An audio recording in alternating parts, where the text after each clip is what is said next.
माननीय Shri Rahul Gandhi ji.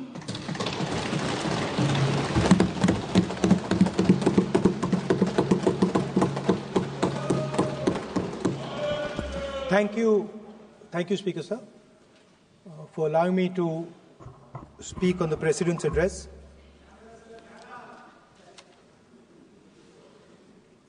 Camera. Thank you. Double thank you, sir.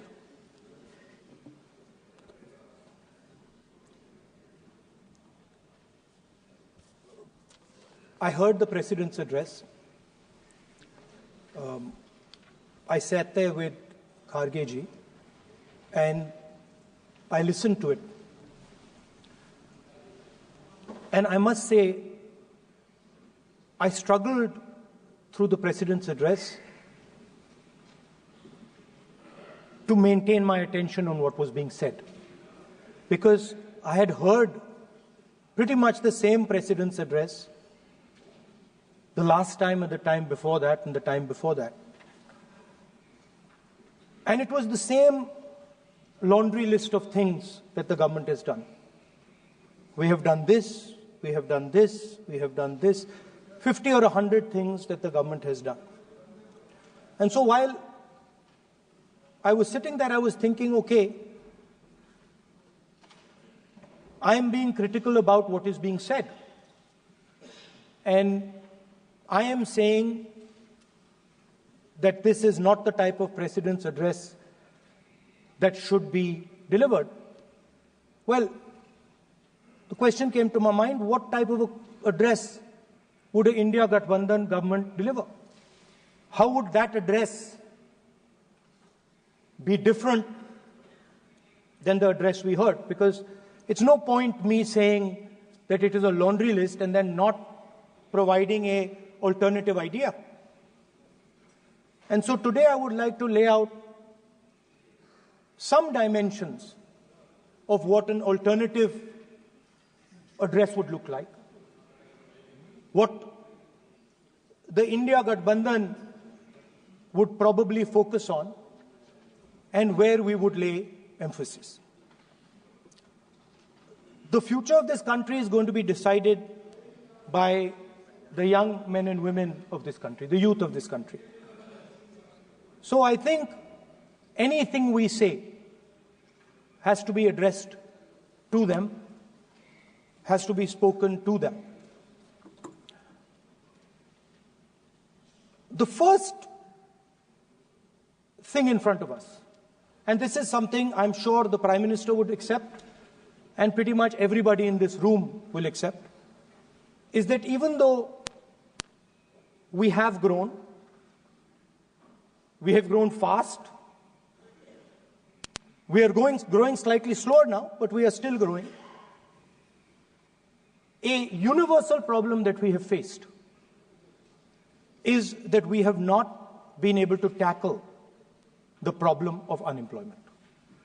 No, neither the UPA government nor today's NDA government has given a clear-cut answer to the youth of India about employment. I don't think anybody in this room will disagree with me. I'll give a little statistic for the Prime Minister. The Prime Minister, something I would agree with directionally. The Prime Minister proposed the Make in India program. I think a good idea. We saw the statues, we saw the functions, we saw the so-called investment, and the result is right in front of me. Manufacturing fell from 15.3% of GDP in 2014 to 12.6% of GDP today. That is the lowest share of manufacturing in 60 years. I'm not even blaming the Prime Minister, because I think it would not be fair to say he didn't try. I could say that the Prime Minister tried, and I think conceptually Make in India was a good idea, but it's pretty clear that he failed. because manufacturing went from 15.3% of GDP to 12.6%. So the first question that any alternative vision would answer to the youngsters of our country is, okay, what and how are we going to solve this problem of employment? Any country basically organizes two things. You can organize consumption, and then you can organize production. Modern way of saying organizing consumption is services. Modern way of saying organizing production is manufacturing. But there is more to production than simply manufacturing. For example, agriculture also is about production. Now, pretty much every government since 1990 has done a decent job on consumption, on organizing consumption. Which are the companies that organize consumption? Uber organizes consumption. Reliance organizes consumption. Adani organizes consumption. But we have, as a country, failed in organizing production. We have excellent companies that try to organize production. They are the Mahindras of this world. They are the Bajajs of this world. Part of Tata's organizes production, but the record of the country on organizing production is dismal. And essentially what we have done is we have handed over the organization of production to the Chinese. So this mobile phone, even though we are saying we make this mobile phone in India, that is not a fact. This phone is not made in India. This phone is assembled in India. All the components of this phone are made in China. The network that has produced this phone is made in China, is owned by China. So every time we use a phone, every time we wear a Chinese shirt, a Bangladeshi shirt, every time we wear a pair of Chinese sneakers, we are paying a tax to China. Because some Chinese youngster is earning a salary to make or to produce that product. So the first message I would give in a presidential address would be that India has to focus completely on production. Because if we do not focus on production and we continue to focus only on consumption, we will find that we will run huge deficits, we will increase inequality, and eventually we will run into a serious problem. Social problem because of unemployment, which we are already facing. If you look at the numbers of the amount of people who are in jail, if you look at the numbers that are spent on internal security, if you look at the numbers spent on our police forces, they're all spiraling. They're all rising. And everybody understands that social tension is on the rise in India. So now the next question comes, okay, so where is this employment going to come from? What is India going to produce? And for that, I'd like to tell all the youngsters of this country that there is a revolution taking place, an exciting revolution. The world is transforming completely. And the change that is taking place, at the heart of the change that is taking place, we are moving from the world of the internal combustion engine to the world of the electric motor. We are moving from petrol to batteries. We are moving wind, solar, potentially nuclear energy. So our entire way of moving is changing. And this is going to change every single thing. It is going to change warfare. It is going to change medical treatment. It is going to change education. It is going to change how we eat. It is going to change every single thing. Now, the last time there was a revolution, called the computer revolution, the government of India had a clear focus. We looked at that revolution. It was a Congress government. We looked at the revolution and we decided clearly that we are going to focus on the development of software. And we rode the wave of that revolution. And today you can see the result. I remember people laughing I remember people laughing when the computer was being talked about. You mentioned Mr. Vajpayee. I respect Mr. Vajpayee, but Mr. Vajpayee gave a speech saying that computers are of no consequence to India. So, what is important when there is a revolution? What is important is that you understand what are the drivers of that revolution and where exactly do you need to focus, where exactly do you need to sit in that revolution. I said that this revolution is going to change everything. And I want the youngsters in this country to think about it. There is a war going on in Ukraine. The war in Ukraine is actually a war between the internal combustion engine and the motor, the electric motor. The electric motor is inside the drone, the engine is inside the tank. And if you look at what is going on in Ukraine, the tanks are dying by the thousands. And small little drones with electric motors, small batteries, not much bigger than that, are destroying the entire tank artillery infrastructure of both Ukraine and Russia. So the drone is the electric motor.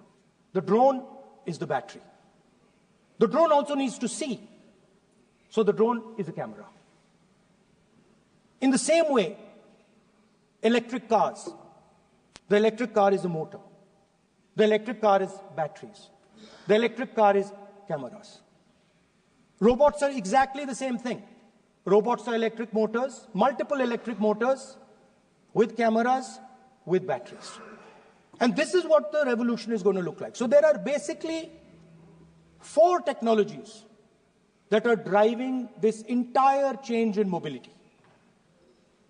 Electric motors, batteries, optics, and then on top of that, you can apply AI. Now I want to tell the youngsters of this country, people talk about AI. But it's important to understand that AI on its own is absolutely meaningless. Because AI operates on top of data. Without data, AI means nothing. And if we look at data today, there is one thing which is very clear. Every single piece of data that comes out of the production system in the world, the data that was used to make this phone, the data that is used to make electric cars, the data that is used to make basically all electronics on the planet today is owned by China. And the consumption data is owned by the United States. In China, the consumption data is owned by China, but in India, companies like Google, companies like Facebook, companies like Instagram, X, they own our consumption data. So if India wants to talk about AI, it has to first answer the question, what data is going to power that AI? And the answer today is India does not have that data. Neither does India have production data, neither does India have consumption data. We have handed our consumption data to the big American companies, and the production data we don't have anyway. So what would that vision look like? The first thing, we would start getting youngsters excited about this revolution. We would start to introduce the idea of a completely new way of moving, a complete revolution in how things move. We would start teaching our children in schools about batteries, about electric motors, about how these things combine, about how drones, robots, electric cars are structured, how they will work together. And most important, we have to start building a production network so that we can get access to production data. Now, what would we focus on? We would not give you a laundry list. China has at least a 10-year lead on India in this space. China has been working on batteries, robots, motors, optics for the last 10 years, and we are behind. So what would our President's address say to the youngsters? We will choose critical areas in each one of these technologies, and we will start to build capabilities in those areas. The second thing we would do, we would ensure that our banking system is not captured by 2 or 3 companies that basically do not allow you to build a production system. But our banking system is open, is dynamic, and is accessible to small and medium businesses and to millions and millions of entrepreneurs who want to take part in this revolution. Our foreign policy would take into account this revolution. When we talk to the United States, we would not send our foreign minister to invite our prime minister to his coronation. We would not send him 3 or 4 times, please invite our prime minister. Because if we had a production system and if we were working on these technologies, the American president would come here and invite the prime minister. So it is important to understand where a...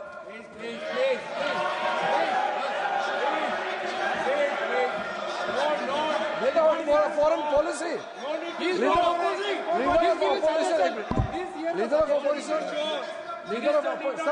Leader of opposition cannot make such serious, unsubstantiated statements. This is related to the relation between 2 countries, and he is making an unverified statement about invitation of the Prime Minister of our country. Is matter of our dignity. How can you make such kind of statement? He is leader of opposition, sir. He should be responsible in making such statement. Sir, LOP is giving us very positive suggestions. Why they are worried, sir? For the country, he is giving. Leader of opposition has the information from any official source. He must inform the House. If leader of opposition has the information, please inform the House. Who has told you that foreign ministers visited for the purpose which you have mentioned? You must specify it. So, I'm sorry that disturbed you, that question. I apologize for disturbing your peace of mind. It's okay. I've apologized. I've apologized for disturbing your peace of mind. I'm sorry. Apologize for lying to the House. ऐसा नहीं होता है. तो serious होना चाहिए leader of opposition को. कम से कम देश के मामले में तो एक हो. देश के मामले में तो एक वॉइस से बोलना चाहिए. ये गलत बात है. ये ठीक नहीं है. लीडर ऑफ अपोजिशन को इस तरह का बयानबाजी नहीं करना चाहिए. ये गंभीर विषय पर चर्चा चल रही है. इसका गौरव विषय है. So we would start by telling our young men and women that they have to be at the forefront of this revolution. We cannot afford that the Chinese are at the forefront of this revolution. Number one. Number two, we would ensure that the absolute best experts on these technologies would talk to our students, would talk to our youngsters, and guide them on what a future, on what these future technologies are going to do. We would make them partners in this revolution. Now, we talk about defense. And today, we have the Chinese. And the Prime Minister has denied it. And the army has contradicted the Prime Minister. It's true. The Prime Minister has denied it. The Prime Minister has denied it. And the army has disagreed with the Prime Minister that China is sitting on 4,000 square kilometers of our land, of our territory.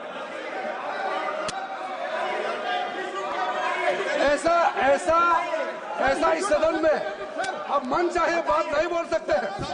ये बिल्कुल ठीक नहीं है sir. ये serious मामला है. आप foreign policy पे, बॉर्डर इश्यू पर आप अपना कैसे मजाक बात कर सकते हैं? अपना मन गढ़ंत कहानी आप बना के बोल रहे हैं. ये तो बहुत सीरियस मामला है. विदेशी प्रतिपक्ष के नेता जो आप विषय बोल रहे हैं, उसके तथ्यों को सदन के पटल पे रखना. आप पानी अनुरोध है लीडर ऑफ अपोजिशन बोलिए, हम लोग शांति से सुनेंगे, ये आपका अधिकार है बोलने का, मगर आप मन चाहे ऐसा सीरियस इशू पे कैसे बोल सकते हैं? ये सीरियस मामला है। आप सदन में बोल रहे हैं, मर्जी से बोलते हो, फॉरेन मिनिस्टर के पास बोल देते हो, सीमा का बात ऑफिशियल वर्जन से अलग बात करते हो, ऐसा मत बोलिए, ये देश के लिए ठीक नहीं है। आपको सीरियस होना पड़ेगा लीडर ऑफ अपोजिशन। ये गंभीर मामले को आप ऐसा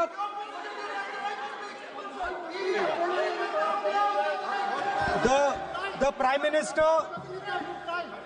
Minister has denied that Chinese forces are inside our territory, but for some reason our army keeps talking to the Chinese about their entry into our territory, and our Chief of Army Staff has said that the Chinese are inside our territory. This is a fact. This is not invention, this is a fact. Now, but the reason China is inside our territory is important. Because people think that wars are fought between armies and their weapons. But the fact of the matter is that wars are fought by industrial systems. The fact of the matter is that China has an industrial system that is far stronger, far bigger than our industrial system. And that is why they have the guts to come inside this country.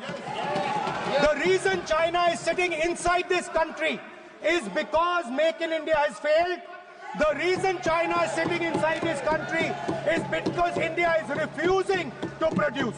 And I am worried that India is going to give up this revolution to the Chinese once again.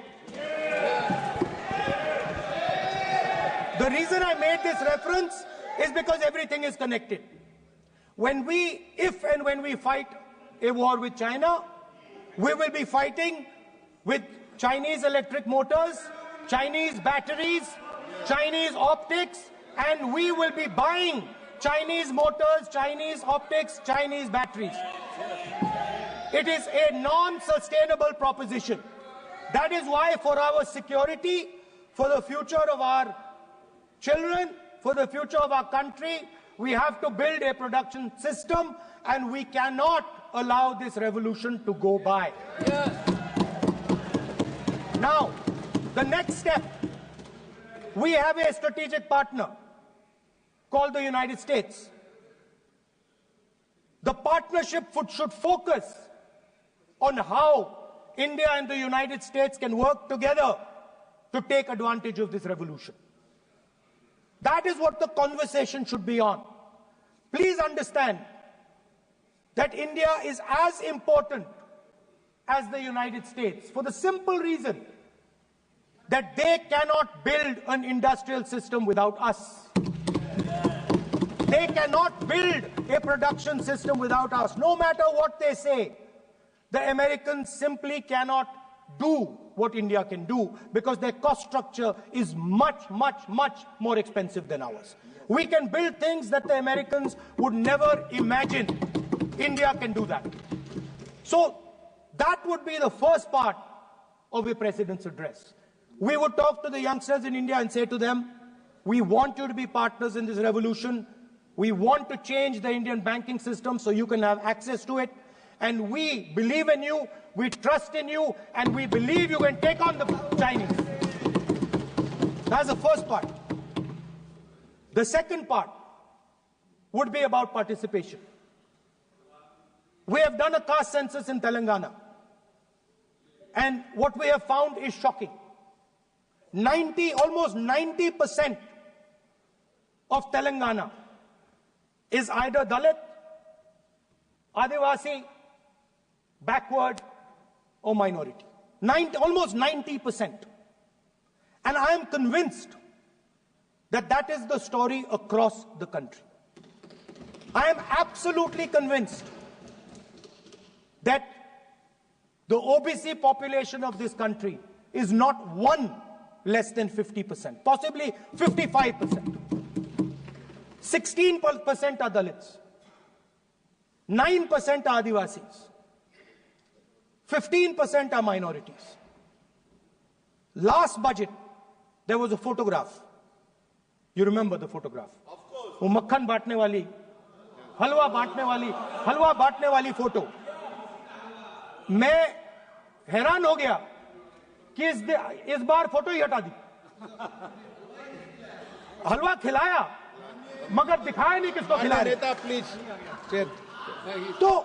So at the center of any new development paradigm for this country, which runs parallel with the production paradigm I spoke of, which works together with the production paradigm I spoke of, is the participation of lower castes, OBCs, Dalits, Adivasis in the wealth of this country. If we look at the largest corporates in this country, they're all owned. None of them are owned by OBCs. None of them are owned by Dalits. None of them are owned by tribals.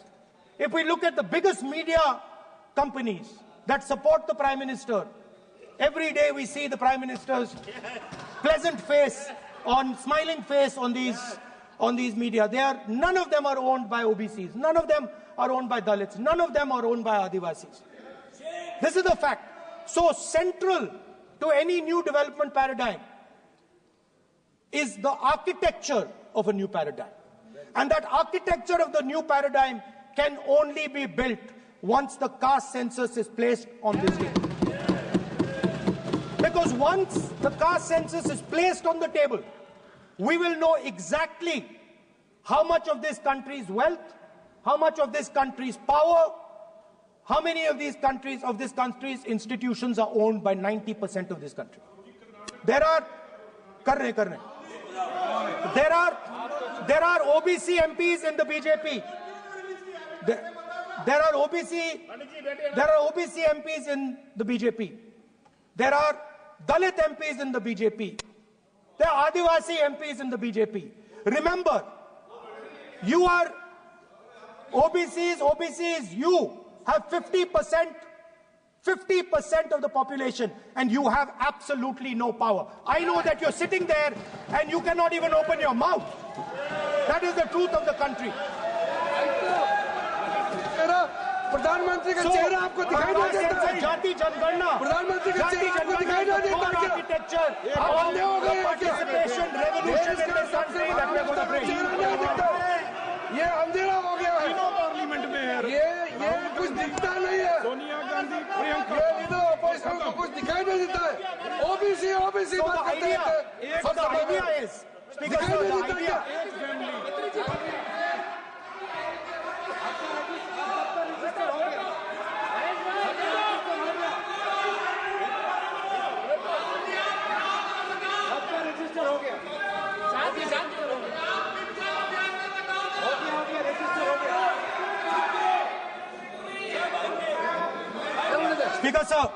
Speaker sir, so the idea is, on one side, allow India and the Indian youngsters to participate in the coming mobility revolution. Allow them to participate in building robots, in building drones, in building electronic items, in building EVs. And on the other side, running parallel.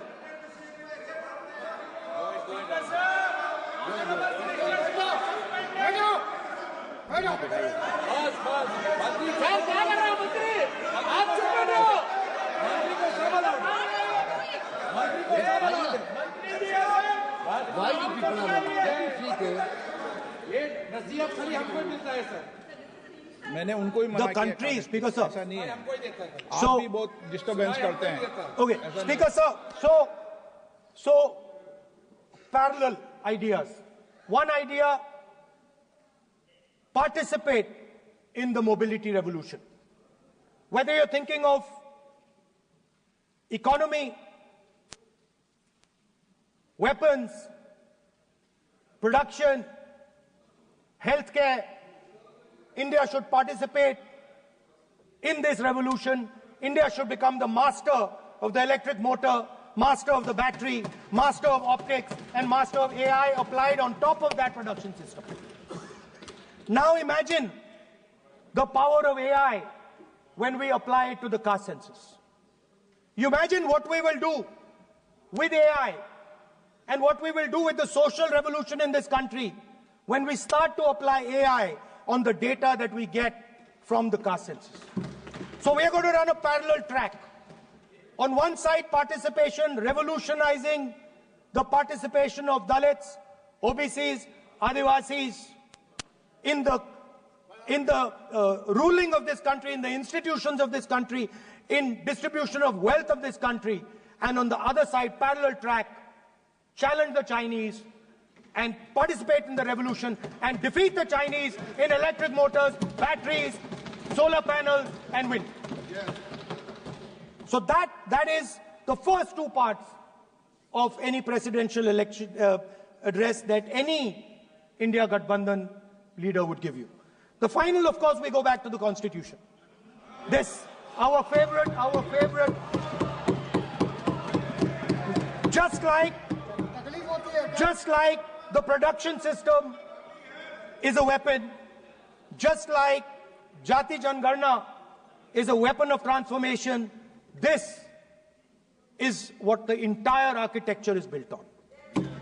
I remember before the elections, all of you were saying 400 par, and you were saying you would change this.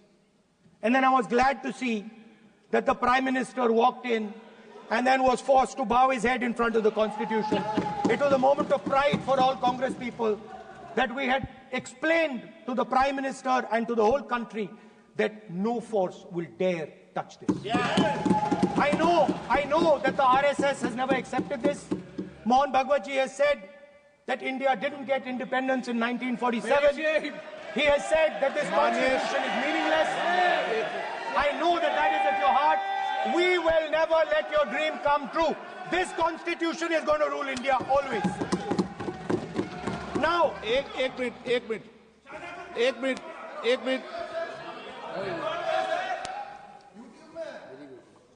आप प्रतिपक्ष के नेता हैं। मेरा आपसे आग्रह है कि जो विषय आप रखें वह तथ्यों पर आधार पर रखें, उचित होगा। मैंने आपको पहले भी कहा, और जो सदन के सदस्य नहीं हैं उनकी चर्चा न करें। बताता हूं सर, मोहन भागवत आप नियम प्रक्रियाओं की पालन करें, आपसे अपेक्षा। सर, मोहन भागवत जी ने स्टेटमेंट दिया। मोहन भागवत का statement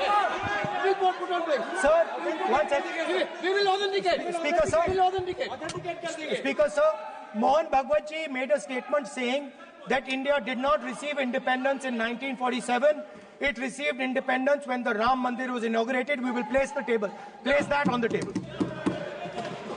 Now, sir, I would like to mention one small thing, but very important thing. Speaker sir, this constitution is supported by this constitution is supported by the vote of our people. Without the secure vote of the Indian people, this constitution means nothing. Now I want to bring to the notice of this House some data, some information about the Maharashtra election. Very simple stuff. Speaker sir, between the Lok Sabha election, which the India Alliance won, and the Vidhan Sabha election, the voting population of Himachal Pradesh was added to the voting roll of Maharashtra. Meaning the entire population of Himachal Pradesh was added to the voter rolls of Maharashtra. Please understand what I am saying. In Lok Sabha, the difference between Lok Sabha and Vidhan Sabha was the population of Himachal. The entire population. Almost 70 lakh new voters suddenly arrived between Lok Sabha and Vidhan Sabha. Now, the most interesting part, and the Prime Minister is not looking at me. The most interesting part,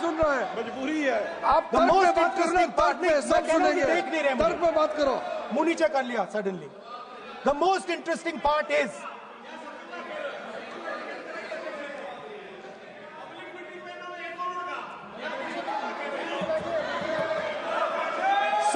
Sir, Maharashtra mein more voters were added in 5 months in Maharashtra than were added in 5 years in Maharashtra. जितने 5 साल में add हुए उससे ज्यादा 5 महीने में add हुए, आखिरी 5 महीने में लोकसभा चुनाव के बाद। सर, एक बिल्डिंग है सर शिरडी में, एक बिल्डिंग में 7,000 नए वोटर एक बिल्डिंग में ऐड हुए सर। एक बिल्डिंग में 7,000 नए वोटर ऐड हुए सर। सर, मैं कोई आरोप नहीं लगा रहा हूं, मैं कोई आरोप नहीं लगा रहा हूं, मैं सिर्फ ये कह रहा हूं सर कि ये इसमें कुछ ना कुछ प्रॉब्लमैटिक है कि हिमाचल प्रदेश जितने बड़े वोटर्स लोकसभा के बाद जादू से आ जाते हैं। अब हम क्या कह रहे हैं, हमने इलेक्शन कमीशन से रिपीटेडली कहा है कि हम आरोप नहीं लगा रहे हैं, आप एक काम कीजिए, हमें लोकसभा की वोटर लिस्ट दे दीजिए, नेम एड्रेस और इलेक्ट्रॉनिकली दीजिए, और विधानसभा नहीं है। नहीं सर, नहीं नहीं नहीं नहीं नहीं स्पीकर सर वो सब वेबसाइट पे रहती है, सब जानते हैं, कभी भी कोई निकाल सकता है। स्पीकर सर, मैं समझा देता हूं सर। स्पीकर सर, वो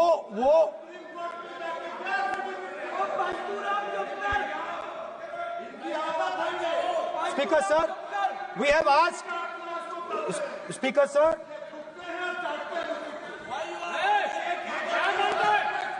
Speaker sir, we are asking this question. We are asking this. Speaker sir, population of Himachal Pradesh. Please. Population of Himachal Pradesh has voted. Extra has voted in Maharashtra. We are saying to the Election Commission, please give us the names and addresses and polling booths of all the workers in the Lok Sabha and all the workers in the Vidhan Sabha, so we can calculate who these new workers are, who these new voters are. Interestingly, the new voters are mostly in the constituencies that the BJP has swept. Please understand, the new voters have been added mostly in the constituencies where BJP has swept. I am still not making an allegation. I am saying on the floor of the House that the Election Commission has to give the data of the Maharashtra elections to the Congress Party, to the Shiv Sena and to the NCP, so that we can see exactly where these voters have been added, who has been subtracted, who has been added, where they have been added. This is not an irresponsible request. This is a very simple request for them to fulfill. The reason I am saying this, sir, is because the rules have been changed. This is not just said in isolation. Speaker, sir, the election commissioner used to be chosen by the Prime Minister, Leader of Opposition, and the Chief Justice. Sir, the Chief Justice was removed from that committee. Why? Why? This is the question, sir. This is the question to the Prime Minister. Why was the Chief Justice removed from the committee? Now, in a few days, I am going to go to the meeting. I am going to go to the meeting. There's going to be Mr. Amit Shah and Mr. Modi ji. And there's going to be me. 2 to 1. Why am I even going to the meeting? What is the purpose of me going to the meeting? I'm only going to the meeting to certify what Modi ji and Amit Shah ji are going to say. Right? Whereas if the Chief Justice was there, there could be a discussion. Chief Justice and Leader of Opposition could say, no, we don't agree. So, there seems to be a calculated strategy. Now, just prior to the Lok Sabha, the election commissioner was changed and 2 new election commissioners were placed. Yes. We know that the election dates were changed. Yes. We know that the elections were postponed. These are facts. These are not things I am inventing. So, in order to safeguard this constitution, The entire opposition requests the data for the Maharashtra election. We request the data and the electoral voter list for Lok Sabha and the corresponding list for Vidhan Sabha. And I am very confident that the Election Commission will not give us this information. Speaker, sir, that is broadly. So the third element of our President's address would be a determined defense of India's institutions, of our democratic system, and a re-look at our entire democratic framework, and the looking again at all the institutions that have been taken away from the people of India. So those would be the type of things that we would say in a presidential address. I'd like to finally say one thing. In the last, थोड़ा बढ़ा देता हूँ. अब मैं थोड़ा और खींचूंगा. अब और खींचूंगा थोड़ा. अब और खींचूंगा. So in the last, there is a background, a philosophical background to what I am saying. Essentially, what I am saying to the youngsters of India and to this House is that instead of focusing on multiple things, instead of telling us a laundry list, give us a strategy, give us a vision, make it clear, right? Now, there is a philosophical basis to this. There is even a deep philosophical basis to this. I showed you the picture of Shivji, which you didn't allow me to show. I showed that picture for a reason. What does that picture tell us? If you look at that picture carefully, it tells us focus carefully. Do not get distracted. Do not look here and there. Do the job at hand. So there is a philosophical basis to the speech I have given. I have not told the House and the country that we will do this, and this. This is the philosophy of Shivji. Say what you have to say, but be clear that you're going to do that one thing and don't do 56, 70 different things. So there is a link between our philosophical tradition, our religious tradition, and what I'm saying. And that is what India needs to do. India needs to connect the past, the values of the past. You talk about Sardar Patel ji, but you destroy Sardar Patel ji's values every day. You talk about Ambedkar ji, you destroy his values every day. You talk about Nehru ji. No, you don't talk about Nehru ji. Right? You bow in front of Buddha. You destroy what he says. So the point is, you have to be truthful to what you are, right? And it is important that when you are giving a way forward to the nation, there is clarity of purpose. There is no hatred, there is no violence, there is no anger, because these things are destroying our country. So my speech has not been angry, has not been nasty. My speech has been very polite, very kind, and I thank the Prime Minister for coming and listening to it.